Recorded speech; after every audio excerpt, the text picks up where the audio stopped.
اعوذ باللہ من الشیطان الرجیم بسم اللہ الرحمن الرحیم۔ قرآن مجید میں جو مدنی صورتوں کا یہ سب سے بڑا گلدستہ ہے، اس کے ہم 4 جوڑے پڑھ چکے ہیں، 3 جوڑے، سورہ حدید اور سورہ مجادلہ، پھر سورہ حشر اور سورہ ممتحنہ، پھر مرکزی جوڑا سورہ صف اور سورہ جمعہ۔ سورہ صف میں نے ایک بات کہی تھی کہ بعد میں جائزہ لے لیں گے، اگر تو ایمان حقیقی اور جہاد فی سبیل اللہ کا راستہ انسان اختیار کرے، وہ تجارت جو اللہ نے بتائی ہے، هل ادلکم علی تجارت تنجیکم من عذاب علیم، اس کا کیا حل ہے، کیا تجارت ہے؟ تؤمنون باللہ ورسولہ وتجاہدون فی سبیل اللہ باموالکم وانفسکم، یہ اگر کرتے ہو تو عذاب علیم سے بھی چھٹکارا ہے، تمہارے گناہ بھی معاف کر دیے جائیں گے، جنتوں میں داخل کیے جاؤ گے، مساکن طیبۃ فی جنات عدن دیے جاؤ گے۔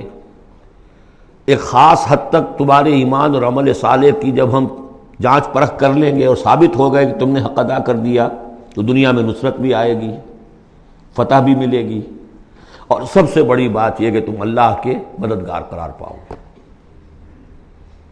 نہیں کرتے ہو اور ایمان کے دعوے ہیں اور اللہ سے محبت کے اور رسول سے عشق کے، تو کبر مقتا عند اللہ ان تقولوا ما لا تفعلون، اللہ تعالیٰ کی بیزاری شدید ہوتی چلی جا رہی ہے تمہارے اس طرز عمل پر، اور آگ سے چھٹکارا پانے کا خیال تمہارا خود ساختہ خیال ہے، امید موہوم ہے، اس لیے کہ کلام جو ہے یہ محمل کلام نہیں ہے۔ هل ادلکم علی تجارت تنجیکم من عذاب علیم، وہ تجارت تمہیں بتائی جائے جو عذاب علیم سے چھٹکارا دلا دے، وہ نہیں کرتے ہو اور چھٹکارا ہو گیا تو پھر یہ کلام غلط ثابت ہو گیا، پھر یہ کلام محمل ہے، بے معنی ہے۔ کرتے ہو تو سب کچھ ہے، اس کو کہتے ہیں ہماری فزیولوجی میں آل اور نن لا، وہ چیز ہوگی تو پوری ہوگی، نہیں ہوگی تو زیرو ہو جائے گی، پرسنٹیج نہیں ہے بیچ میں۔ مسلز کے بارے میں، یہ والنٹری مسلز جو ہوتے ہیں، ان کی کنٹریکشن جو ہوتی ہے آل اور نن، اگر تو سٹیمولس پورا مل جائے گا تو پوری کنٹریکشن ہوگی، اور اگر وہ سٹیمولس جو ہے کم ہے تو بالکل نہیں ہلے گا وہ، یہ نہیں کہ وہ درمیان میں، آل اور نن لا۔ اچھا، اس کے لیے جو آدمی چاہیے کیسے ٹرین کرنا، کیسے تیار کرنا، وہ سورۃ جمعہ۔ اب یہ جو دوسرا، بلکہ کہنا چاہیے کہ جو چوتھا جوڑا آ رہا ہے، اس میں ایک تو ترتیب آپ الٹی دیکھ رہے ہیں، پہلے آ رہی ہے وہ سورت جس میں کہ تسبیح کا ذکر نہیں ہے، بعد میں آئے گی سورہ تغابن جس میں تسبیح کا ذکر ہے۔ دوسری بات یہ کہ یہاں نفاق کا تذکرہ ہے اور سورہ تغابن میں ایمان حقیقی پر جامع ترین سورت ہے۔ میں نے آپ کو پہلے ہی بتایا تھا کہ وہ مباحث، اب نفاق کی جو بحثیں آئی ہیں سورہ نساء اور سورہ توبہ کا تو اکثر حصہ اس پر مشتمل ہے، اور بھی تقریباً تمام مدنی صورتوں کے اندر وہ ذکر موجود ہے، کہیں ذرا ڈھکا چھپا ہے جیسے سورہ بقرہ میں، کہیں کھلم کھلا ہے، اعلانیہ ہے۔ اسی طریقے سے ایمان کی بحثیں تو پوری مکی قرآن میں پھیلی ہوئی ہیں، اور اس کے بلکہ اور خلاصے نکال کر بہترین جو ہے مدنی قرآن میں بھی لکھ دیے گئے ہیں، آیات الآیات ہے، آیت الکرسی ہے۔ لیکن ایک خلاصہ 11 آیتوں پر مشتمل نفاق کی حقیقت پر یہ سورہ منافقون، یہ منفی ہے، مثبت شے کیا ہے؟ ایمان۔ 18 آیتوں پر مشتمل جامع ترین سورت قرآن حکیم کی ایمان کے موضوع پر سورہ تغابن۔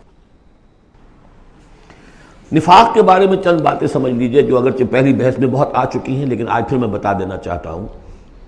نفاق کی 2 قسمیں، ایک وہ شخص جو شعوری طور پر دھوکہ دینے کے لیے ایمان لایا، وہ شروع ہی سے منافق ہے، ایک دن بھی اسے ایمان کی لذت نصیب ہوئی نہیں۔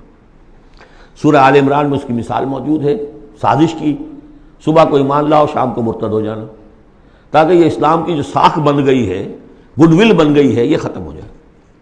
تو ظاہر بات ہے جیسے کہ فرمایا گیا سورہ مائدہ میں، وَقَدْ دَخَلُوا بِالْكُفْرِ وَهُمْ قَدْ خَرَجُوا بِهِ، وہ کفر کے ساتھ ہی داخل ہوئے تھے اور کفر کے ساتھ ہی نکل گئے، ان پہ ایک لمحہ بھی ایمان حقیقی کا آیا ہی نہیں۔ یہ بہت کم لوگ تھے اس قسم کے منافق۔ اصل منافق جو وہ کون تھا؟ دعوت آئی، دعوت نے قبول، دل نے قبول کیا، بات ٹھیک ہے، صحیح بات ہے، چلو پیش قدمی کرو، لیکن تھے کم ہمت، بزدل، تھڑ دلے،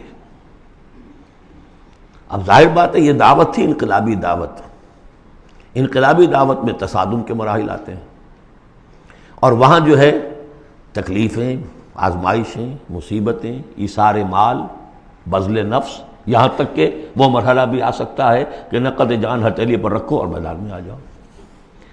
اب جو ذرا کمزور لوگ تھے ان کی ٹانگیں ذرا ہلنی شروع ہوئی، کپ کپی۔ پہلا مرحلہ یہ ہوا ان میں کہ انہوں نے اپنی قصور کو ماننا، ہم سے خطا ہو گئی، غلطی ہوئی۔ یہ سورہ توبہ میں پڑھ چکے ہیں، خلطوا عملا صالحا وآخر سیئا۔ اب یہ ہے کہ کسی وقت اچھے کام بھی کر رہے ہیں، کسی وقت کوئی برا کام بھی کر دیا، کبھی کوئی لبیک بھی کہہ دیا، کبھی کہیں کھسک گئے، لیکن اپنی غلطی مان لی کہ حضور ہم سے غلطی ہوئی، ہم کوئی جھوٹا بہانہ نہیں بناتے، آپ جو سزا چاہیں دے لیں، ہم حاضر ہیں۔ اس درجے کو کہیں گے ضعف ایمان، یہ نفاق نہیں ہے، ضعف ایمان۔ اگلا درجہ آتا ہے جب آدمی کی جو جھوٹی عزت نفس ہے، اخذت العزت بالاسم، وہ جھوٹی عزت نفس اسے کہتی کب تک مانو گے اپنی خطائیں، تم جھوٹا بہانہ کر دیا کرو، یہ تھا مسئلہ، وہ تھا مسئلہ، یوں تھا، ایسا تھا، خدا کی قسم نہیں۔ وہ تیسرا مرحلہ ہے، جھوٹا بہانہ جہاں شروع کیا نفاق شروع ہو گیا۔ لہذا منافقین کے ضمن میں ہمیشہ آپ کذب کذب کذب اس کو دیکھیں گے۔ اگلا مرحلہ آیا، انہوں نے دیکھا کہ یہ تو اب ہماری قسم، ہم جو بہانہ بناتے تو لوگ مسکراتے ہیں، کچھ وہ سمجھتے ہیں کہ یہ جھوٹا بہانہ بنا رہا ہے، لہذا قسمیں کھا کر مؤکد کیا اپنی قسموں سے۔ یہ سیکنڈ سٹیج میں ٹی بی آ گئی، نفاق کی T B in second stage, جھوٹا بہانہ فرسٹ سٹیج، جھوٹی قسم سیکنڈ سٹیج۔ ایک عرصہ آتا ہے کہ اس کے بعد اس پر بھی اعتماد لوگوں کا اٹھ جاتا ہے، تو اب ان کے اندر ایک شدید قسم کا ریئیکشن پیدا ہوتا ہے، ایمان اور اہل ایمان کی دشمنی پیدا ہو جاتی ہے، اور یہ دشمنی سب سے زیادہ ٹارگٹ کرتی ہے قائد کو۔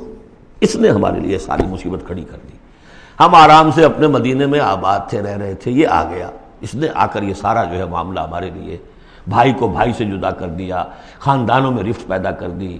اب ہمارے دوستیاں تھیں ان سے اوس اور خزرج کی دوستیاں تھیں، ان تمام یہودی قبائل سے ہمارے وہ سارے حلیفی تعلقات ٹوٹ گئے، تو وہ ساری دشمنی جو ہے اب یہ عداوت بن جاتی ہے اہل ایمان کی، اور خاص طور پر اہل ایمان کے قائد جو اس وقت کون تھے؟ محمد رسول اللہ۔ دس از دی تھرڈ سٹیج۔ یہ ٹی بی کی وہ تھرڈ سٹیج ہے جو پہلے کبھی ہو جاتی تھی تو ہم سمجھتے تھے کہ اب یہ لا علاج ہے۔ یہ ہے نفاق کی اصل حقیقت۔ اسی لیے اس وقت جو لوگ کسی تحریکی تصور سے آشنا ہی نہیں، انقلابی تصور دین ان کے سامنے آیا ہی نہیں، وہ منافق نہیں ہو سکتا، وہ ضعیف الایمان آدمی ہے۔ لیکن جو شخص ایک مرتبہ کسی تحریک کو، انقلابی تحریک کو قبول کر کے آگے آ جائے، اب وہ منافق ہو جائے گا اگر وہ ٹھیک نہیں چلتا ہے۔ یہ بات میری جو ہے آج پلے باندھ لیجئے۔ عام اس وقت مسلمان منافق نہیں، انہیں پتہ ہی نہیں کہ دین کا تصور یہ ہے، دین کا یہ مطلب ہے، مولویوں نے سمجھایا ہی نہیں۔ دین کا نام ہے نماز، روزہ، اور لیلۃ القدر مل گئی تو بیڑا پار، ساری زندگی کے سارے گناہ معاف۔ انہیں تو یہ تصور دیے گئے، حج کرائے تو پاک ہو کے آ گئے، اور عمرہ کیا تو پاک ہو کے آ گئے، باقی یہ کہ تم جس طرح چاہو کماؤ۔ لہذا وہ بیچارے وہ منافق منافق نہیں ہے، وہ ضعیف الایمان ہے، جو بھی ہے وہ اللہ تعالیٰ جو معاملہ ان سے کرے۔